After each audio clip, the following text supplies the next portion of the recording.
এই মুহূর্তে সবথেকে বড় খবর, এবার বড় রায় দিল আদালত।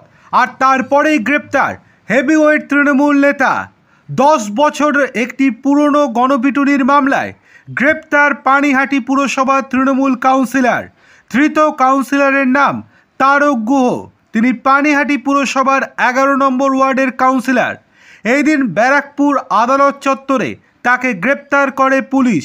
তৃণমূল কাউন্সিলরের ভাই নেপাল গুহ সহ মোট 5 জনকে দোষী সাব্যস্ত করেন বিচারক। পুলিশ সূত্রের খবর, 2014 সালের 25 সেপ্টেম্বর পানিহাটি পুরসভা এলাকায় শম্ভু চক্রবর্তী নামে একজনকে চোর সন্দেহে পিটিয়ে হত্যা করা হয়। সেই গণপিটুনির ঘটনায় অভিযুক্ত ছিলেন তারক গুহ এবং তার ভাই আরও বেশ কয়েকজন।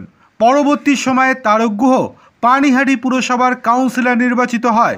তারপর এই কেস চাপা পড়ে গিয়েছিল। এই দিন সেই মামলা ফের ব্যারাকপুর আদালতে ওঠে। এতদিন জামিনে মুক্ত ছিলেন তারক।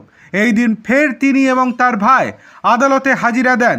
তখনই ব্যারাকপুরের তৃতীয় অতিরিক্ত জেলা ও দায়রা আদালতের অয়ন কুমার বন্দ্যোপাধ্যায় তারক গুহ, নেপাল গুহ সহ আরও 5 জনকে দোষী সাব্যস্ত করেন। এরপরই পুলিশ তারক এবং তার ভাইকে গ্রেপ্তার করে। আদালত সূত্রের খবর, এই মামলায় মোট 10 জন অভিযুক্ত ছিলেন। তাদের মধ্যে 5 জনকে দোষী সাব্যস্ত করেন বিচারক। 3 জনকে বেকসুর খালাস করার নির্দেশ দেওয়া হয়েছে। 2 জন অভিযুক্ত এখনও পলাতক। আগামী মঙ্গলবার এই মামলার সাজা ঘোষণা করবেন বিচারক।